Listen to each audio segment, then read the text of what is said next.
Hello friends, இன்றைக்கி நம்ம வீடியோவில் ஒரு சூப்பரான வாழைப்பூ வடை எப்படி பண்ணுறதுன்னு பார்க்கலாம். அதுக்கு ஒரு 100 கிராம் அளவுக்கு கடலைப்பருப்பை ஒரு 3 மணி நேரத்துக்கு முன்னாடியே ஊற வச்சுட்டேன். இப்போ இது நல்லா ஊறிடுச்சு. இது கூட ஒரு 4 பல் பூண்டு சேர்த்து கொரப்பாக அரைச்சி ஊற வச்சுருந்த பருப்பு இந்த மாதிரி கொரப்பாக அரைச்சி எடுத்தாச்சு. கொஞ்சமாக பூண்டு உப்பு சேர்த்து அரைச்சி எடுத்திருக்கேன். ரொம்ப ஃபைன் பேஸ்ட்டாக அரைச்சிடாதீங்க. இந்த மாதிரி அங்கங்கே 1-2 பருப்பு தெரிஞ்சால் நல்லாயிருக்கும் வடைக்கு. இதில் இப்போது ஒரு மீடியம் சைஸ்டு வெங்காயத்தை நல்லா ஃபைனாக கட் பண்ணி வச்சுருக்கேன். அதை சேர்த்துக்கலாம் குட்டி குட்டியாக.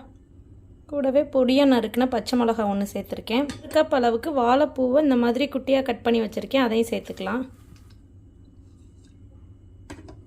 சேர்த்துட்டு இப்போ இதை நல்லா பிசைஞ்சிக்கலாம். உப்பு தேவைப்பட்டால் நம்ம ஃபைனலாக பார்த்துட்டு ஆட் பண்ணிக்கலாம். நான் பிசைஞ்சிட்டு காட்டுறேன். இப்போ இதை நல்லா பிசைஞ்சாச்சு. இன்னும் இதை நல்லா வடை மாதிரி தட்டி பொரிச்சு எடுத்துக்கலாம். அதுக்கு நம்ம ஒரு 4-5 வடையை நம்ம பிளேட்டில் நம்ம தட்டி வச்சுட்டு நம்ம எண்ணெய் காய வச்சு போட்டோன்னா கரெக்டாக இருக்கும். நான் போடும்போது காட்டுறேன். இந்த மாதிரி வடை தட்டி வச்சுருக்கேன். இப்போ அடுப்பில் ஒரு கடாயை வச்சுட்டு எண்ணெய் சேர்த்துருக்கேன். எண்ணெய் நல்லா சூடாகட்டும். சூடானதுக்கப்புறம் நம்ம வடையை பொரிச்சு எடுத்துக்கலாம்.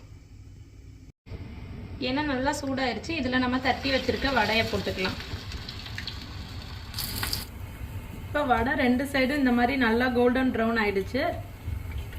இந்த ஸ்டேஜில் நம்ம எடுத்துக்கலாம்.